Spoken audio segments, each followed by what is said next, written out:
su-aasha waxay noqon kartaa oo hadafka nolosha ka leenay markaa muxuu yahay ma inaynu cunno cabnaaba ma in shahaadad la qaataaba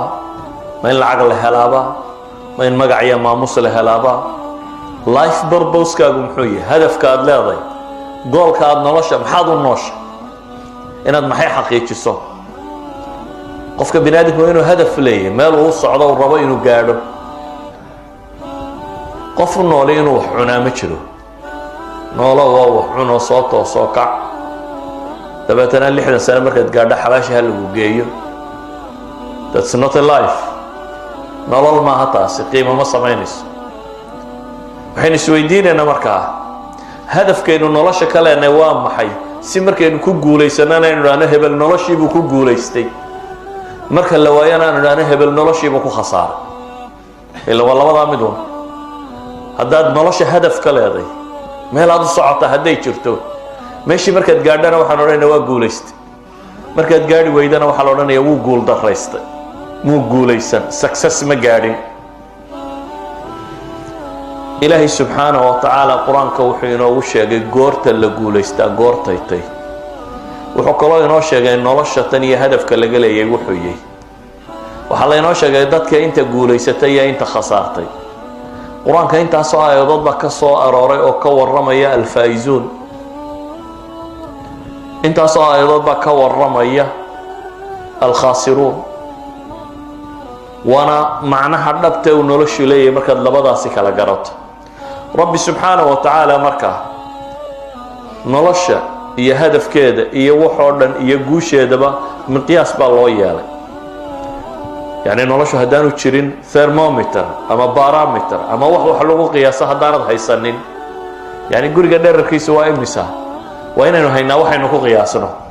markaynu haysano miqyaas la saaro ayaynu isla garanaynaa dhererkiisu intuu yahay laakiin haddii nin waliba isha ku eego wax saxa soo bixi mayso marka wax la qiimeynayo wuxuu doonaba ha ahaadee waa inuu jiraa waxaad haysato oo barometers aad leedahay markaad kaatigarayso waxaas waa la qiyaasi karaya waa la gaari karaa inuu jiro rabbi subxaanahu wa tacaala wuxuu leeyahay kullu nafsin dhaa'iqatu lmowt وإنما توفون أجوركم يوم القيامة فمن زحزح عن النار وأدخل الجنة فقد فاز وما الحياة الدنيا إلا متاع الغرور لتبلون في أموالكم وأنفسكم ولتسمعن من الذين أوتوا الكتاب من قبلكم ومن الذين أشركوا أذى كثيرا وإن تصبروا وتتقوا فإن ذلك من عزم الأمور سورة آل عمران بقول سيدتني يشن بقول سيدتني يلح لبدا آيادود يسكحي ربي وحليه سبحانه وتعالى كل نفس ذائقة الموت wax kasta oo nooli geeru dhadhaminaya muntaha alxayaati dunya weeyaan baa la leeyahay inta doonta joog way dhamaanaysaa wa innamaa tuwaffawna ujurakum waxa laydin wafeynaya laydin dhamaystiraya adduunka waa laga yaabaa wax yar yar oo min amalika inaad dhamiso sawaan kanat positive iyo negative kay doonaysa ha noqoto waxyaabihi aad shaqaysay wax ka mid ah hadday qadhaadhaydna waa laga yaabaa nolosha wax ka mid ah inaad ka soo dhadhamisay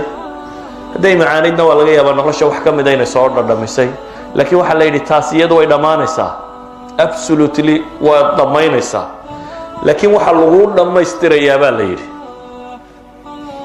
camalkoo dhan wixii aad qabatoo dhan abaalmarkiisa waxaad wada helaysaa innamaa tuwafaw wafaa baa lagu isticmaalay waxaa laydiin oofinaya laydiin dhammaystiraya ujuurakum yowma alqiyaama baa ilaahay yidhi maalinta qiyaame alxayaati اlukhra xayaati اlukhra aakhire markaynu gaadhno nin walba shahaadadiisaa la siinaya qalin jabintaadii adduunka intaad joogtay imtixaan baad saxaysay papers baa lagu dhiibay waxa laaliya waxaad adduunka ku haysoo dhan sideku doona ha ahaado haddaad madax ahayd waraaqaad buuxinaysay haddaad lacag haysatay waraaqaad buuxinaysay haddaad faqiir ahayd waraaqaad nolosha dhammaanteed imtixaan bay ahayd aad ku jirtay imtixaankaagaasi resultkiisii jawaabtiisii waxaad helaysaa baa lagu yidhi maalintaad qiyaamahaysa soo taagto ayaa lagu dhiibayaa jawaabtii imtixaanka سادرادت بإلهي وحولي فمن زحزح عن النار وأدخل الجنة فقد فاز نينكا قول يقول استوى كانوا مرة بيري نار نيكي لغا نفطه زحزح نينكا النار تهف لغا صوصية لغا إلالية لغا درقية وأدخل الجنة جنة لقية كاسبة إلهي لي فقد فاز مقياس الفوز مكاواكا قور موقفك قوليستي وحو قوليستي مركو النار كبد باده جنة قاله يا ربي تلبى